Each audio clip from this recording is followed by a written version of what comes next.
कक्षा 10वीं की मेरी छात्राओं, नमस्कार। लास्ट लेक्चर तक हमने ठेस इस पूरक पठन के बारे में जानकारी लेते समय कला और कलाकार इनका सम्मान करना हमारा दायित्व है, यानी सिरचन के बारे में उसकी कला का सम्मान किस प्रकार हुआ इसके बारे में जानकारी प्राप्त की है। आज पन्ना क्रमांक 43 पर और 44 पर हम देखेंगे कि कला एक गुण है। अरे उसी गुण को तन्मयता से करना, यह किससे सीखना चाहिए? तो सिरचन से। सिरचन अपना काम लगन से करता है, यानी तन्मयता से करता है। इसकी जानकारी आज हम प्राप्त करने वाले हैं। तो हम आगे का पाठ शुरू करने जा रहे हैं।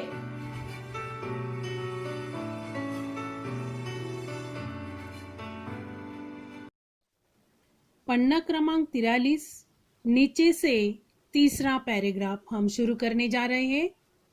कुछ भी नहीं बोलेगा ऐसी बात नहीं। सिरचन को बुलाने वाले जानते हैं सिरचन बात करने में भी कारगर है। यानी सिरचन के बारे में जो बात की गई है, यानी इससे पहले के पैराग्राफ में हमने देखा था कि उसका काम बेकाम कहा गया है, यानी बेकार का काम। जो मजदूर अनाज या पैसे देने की उनकी कोई जरूरत नहीं है, पेट भर खाना खिलाने के बाद और पुराना धुराना कपड़ा देने के बाद उसे विदा किया जाता है और वह कुछ भी नहीं बोलता। तो ऐसी ही बात इस पैराग्राफ में हो रही है। तो वह सिरचन के बारे में है। सिरचन बात करने में भी कारगर है, यानी मशहूर है। महाजन टोले के भज्जू महाजन की बेटी सिरचन की बात सुनकर तिल मिला उठी थी। ठहरो, मैं माँ से जाकर कहती हूँ इतनी बड़ी बात। यानी उसने सुना था कि उसको सिर्फ खाना ही खिलाना पड़ता है और पुराना कपड़ा देकर उसे काम चलाना पड़ता है। तो यह बात इस महाजन टोले के भज्जू महाजन की बेटी ने सुनी थी और वह तिल मिला उठी थी और वह कहती है कि मैं माँ से जाकर इतनी बड़ी बात बताती हूँ। बड़ी बात ही है बिटिया, बड़े लोगों की बस बात ही बड़ी होती है, नहीं तो 2-3 पटेर की पार्टियों का काम सिर्फ खेसारी का सत्तू खिलाकर कोई करवाए भला। यानी वह उस बेटे से बात करता है कि बड़े लोगों की बात ही बड़ी होती है, नहीं तो क्या है 2-3 पटेर की पार्टियों का काम सिर्फ खेसारी का सत्तू। खेसारी का सत्तू का अर्थ है भुनी हुई दाल का आटा। इस आटे को खिलाकर ही काम चलवाया जाता है। यह तुम्हारी माँ ही कर सकती है बबुनी। यानी उसकी माँ के बारे में वो बात करता है।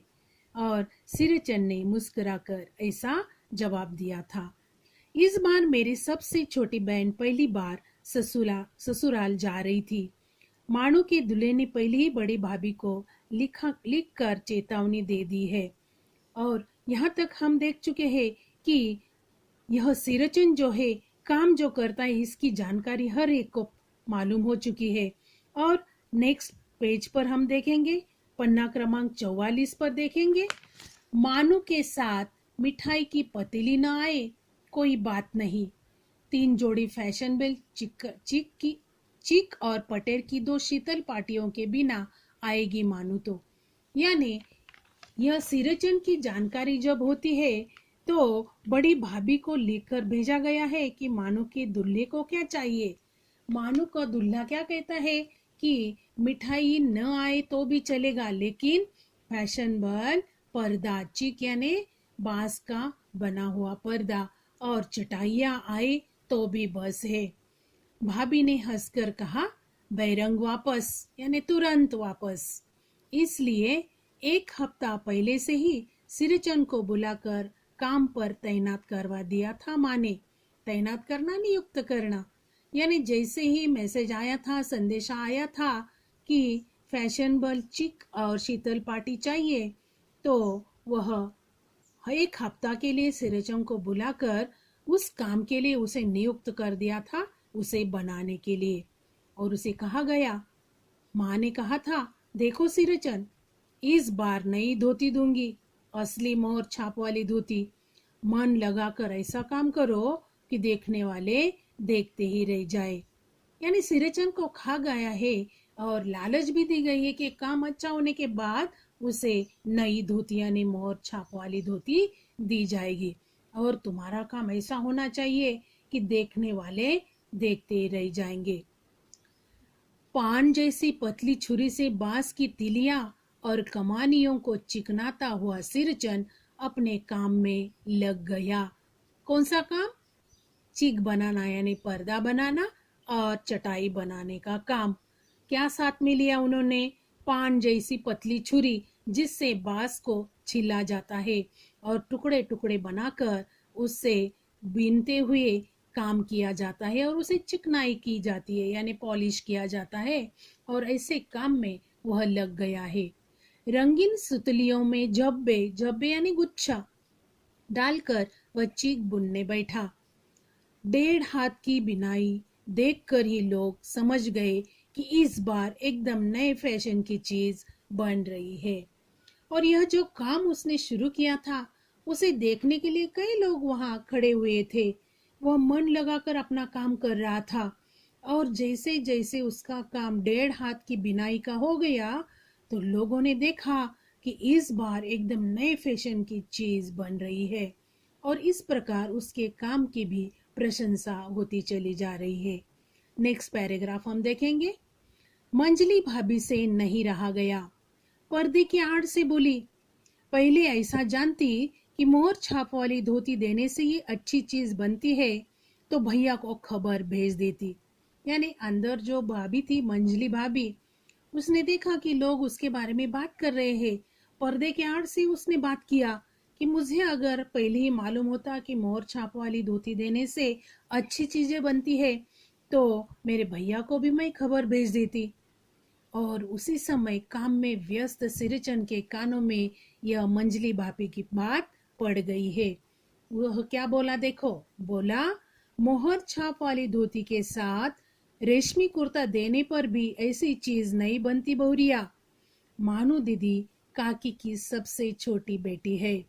मानू दीदी का दूल्हा अफसर आदमी है। यानी मंजली भाभी को वो समझा रहा है यह चीज मैं जो बनवा रहा हूँ मानू दीदी के दूल्हे के लिए बनवा रहा हूँ और उसका दूल्हा कौन है? एक बड़ा अफसर है। अगर उसके साथ रेशम कुर्ता भी मुझे दिया गया तो ऐसी चीज नहीं बनेगी। यानी मंजली भाभी को वह बातें सुनाता है क्योंकि वह उसके साथ अच्छा व्यवहार नहीं करती थी। आगे देखेंगे। मंजली भाभी का मुंह लटक गया यानी उसे गुस्सा आ गया। मेरी चाची ने फुसफुसा कर कहा, किससे बात कर रही है बहू? मोहर छाप वाली धोती नहीं, मूंगिया लड्डू बेटे की विदाई के समय रोज मिठाई जो खाने को मिलेगी देखती है ना। यानी उसकी चाची अंदर से फुसफुसा कर यानी गुस्से से ही बात कर रही थी। किससे बात कर रही बहू? उसे कहा गया है कि मोहर छाप वाली धोती नहीं, मूंगिया मूंग के आटे से बना गया पदार्थ, उसे लड्डू बनाते हैं। ऐसे बेटे की विदाई के समय रोज मिठाई जो खाने को मिलेगी देखती है ना। यानी वह सिरचन के बारे में बात कर रही है और सिरचन का उन्हें गुस्सा आता है जो कि दूसरों का काम मन लगाकर करता है ऐसे वे समझते हैं और हमारा काम वो ठीक से करता नहीं। इसके बारे में वह मंजली भाभी भी गुस्सा हो रही है। तो इस प्रकार ये तीनों पैराग्राफ तन्मयता से काम करने के ऊपर ही दिए गए हैं। लालच का वहाँ कुछ भी काम नहीं है।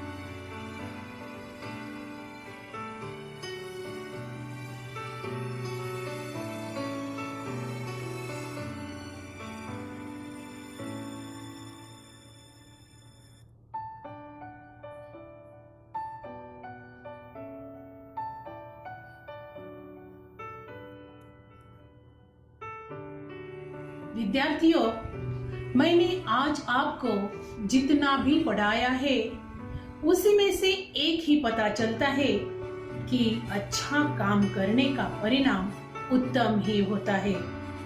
जितना पढ़ाया उसका पठन करो। सिरचंद किस प्रकार अपना काम करता है इसका पता चल जाएगा।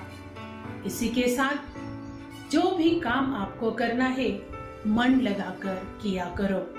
बच्चों, सरकार द्वारा दिए गए नियमों का पालन अवश्य करना।